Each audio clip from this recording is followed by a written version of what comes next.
Zuma, Maimane and Malema. Basically useless. I don't want to mention how badly government managed the situation at Marikana in 2012, but there are facts there that we cannot ignore. Bear with me, this is going to be a long video. 112 workers felt the impact of an inadequate, gun-happy police force. This is one of the darkest moments in our 20-year democracy. 44 people shot dead and 78 others wounded in an unprotected protest. When the video footage of the police gunning down the fleeing miners crashed across our TV screens, the people of the country went up in arms. The vivid images of the police brutality during apartheid flooded back to the forefront of our minds. Now, 3 years after the Marikana massacre, we still have no finalized findings. We once again spent millions of taxpayers' money on the Marikana Commission of Inquiry. The EFF, the DA and all the opposition parties are threatening the ANC and Jacob Zuma, demanding answers. But the ANC doesn't give two hoots about these finger waggers. They'll do whatever they want anyway. Apparently the findings are now 3 weeks away. According to me, I think that's just too little too late.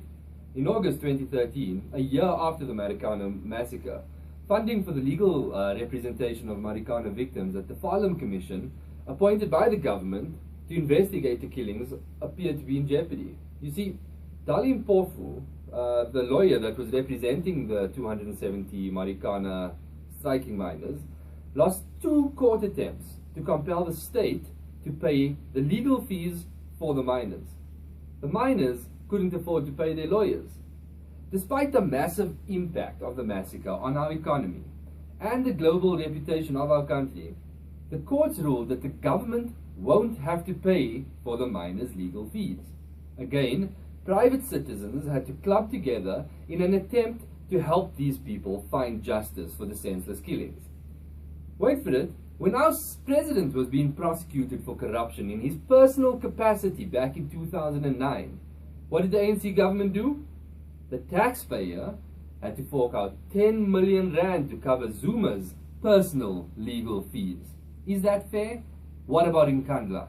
Since Zuma had the investigators in his back pocket, you know the result. He doesn't have to pay back the money. And he stood in front of Parliament and the country the day before the results of the report were released, teasing, mocking and belittling you and the entire country. That tells me he knew what was coming the next day. He expected yet another victory over the whining opposition parties. That was shameless gloating at your expense. This is more proof that justice in South Africa is reserved for those who can afford it. I'm not talking about Nkandla today. That's a public insult and a political disgrace that we can discuss another day. I want to talk about the Marikana Commission, because after much politicking, legal battles, money wasting, the report is now sitting in the hands of President Jacob Zuma. And he needs time, and I quote, to get to grips with the report. We're made to wait again until the 30th of June 2015. According to Zuma's advocate Hilton Epstein, he will need to respond to difficult questions as soon as the report is released. Let me say that again. He will need to respond to difficult questions as soon as the report is released. Seriously? You're the president. That's what you do. But you know what that means, right?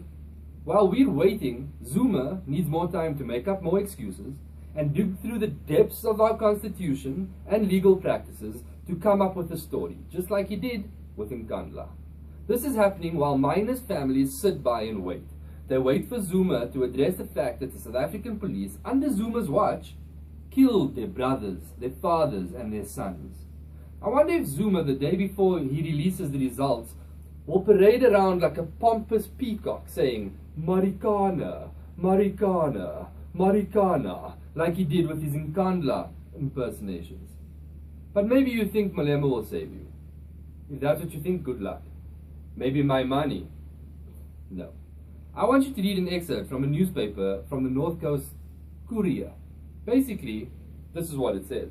1 person was killed and 3 others critically injured when economic freedom fighters, protesters, were hit by a bakkie on the N2 at Ballito this afternoon. The EFF's land invasion demonstration at Ballito spilled into the N2 highway, and they were reportedly stoning cars. I quote, "We had received an alert that the group was stoning cars on the N2 and were on our way there when the accident happened. That was the SAPS's Captain Maharaj that said that. He then said that the EFF leaders quickly disappeared after the accident. They were nowhere to be found when the convoy of ambulances and police arrived. On Sunday, the EFF illegally invaded a piece of unoccupied land, somewhere just off the N2, overlooking Belito's central business district. But there's an important sentence that you need to note here. The EFF leaders quickly disappeared after the accident and were nowhere to be found when the convoy of ambulances and police arrived. So, do you really think your political leaders will support you? Let's face it, the DA, the EFF, and the Gang are unable to cope. All they do is blow hot air, huff and puff, dance around parliament, fight with each other, bicker about nonsense, while the ANC sits there and laughs at the inability of our opposition parties to make a real difference in government. If our opposition parties have any influence whatsoever, this corruption and blatant disregard for the laws of our country would not be happening. 1.6 billion rand a year. That's what we pay. That's the cost of Zuma's cabinet. That's right. 1.6 billion rand a year to spoil his 74 ministers and deputy ministers. Let's break that down. That's an average of 144 million rand a month just to keep our fat cat politicians around. Zuma obviously accounts for a large portion of this bill. If we look at the total spend, our president, excluding the 246 million rand he spent on his Nkandla residence, the spousal support unit alone costs an average of 10.9 million rand a year. His VIP squadron of helicopters, 60 million rand a year. VIP protection costs are exorbitant too. Let's not forget his ever-increasing legal bills. This isn't included in the breakdown I just gave you either. And wait, the man himself, number one, Mr. Zuma, just increased his own salary by 5%. Yet, we stood by helplessly and watched the Kaya Sands informal settlement go up in flames just behind our offices. 2,000 homes were gutted and 2 children were killed. But Mr. Zuma has his multi-million rand fire pool. So that's fine, isn't it? Surely that's fair, that people in townships across the country are suffering while our fat politicians enjoy their lavish lifestyles, flying fancy helicopters and jets, building massive houses, and lining their pockets with your money. Do you find these statistics hard to swallow? Do you find it hard to believe that such a massive portion of your tax money is used to fund the leisure activities of Mr. Zuma and his cabinet?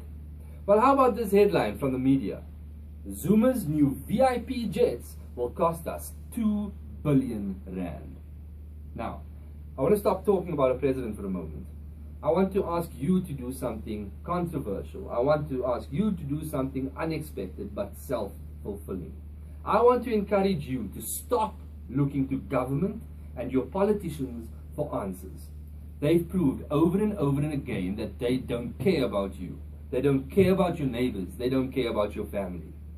Right? You and I have to fit the bill for their lavish lifestyles and inadequacies. And frankly, I've had enough. So what are we going to do?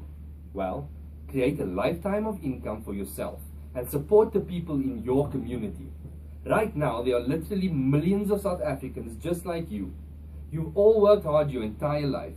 You've been good parents and provided for your children. You've been diligent enough to build up a bit of a nest egg to retire on. But you and I will continue to pay the bill for years of neglect, corruption, and simple blatant laziness. If you're still struggling to make ends meet because of the rising costs of everything, and then they still add e-tolls for flavor, I want to tell you that you don't have to struggle anymore. I don't want you to fall for the political pandering and blatant disrespect of your rights. That keeps you broke, unhappy, and struggling. I want you to live a life where you have more than enough. I want to show you how to take your future into your own hands.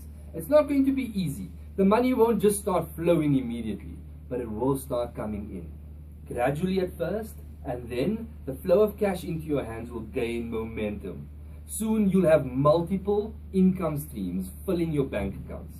Some of it will be passive income. Other income streams you'll have to work on, develop into something more substantial.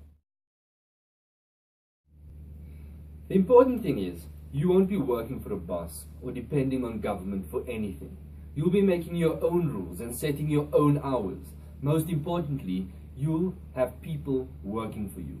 You'll be a positive contributor to the community in which you live, the country, and your household. So if you're tired of being a financial victim, if you're tired of empty political promises, then I encourage you to join me in my quest to stick it to the man. Click here and start making changes. You need to take your financial future into your own hands. Follow the link and find out what I'm speaking about now.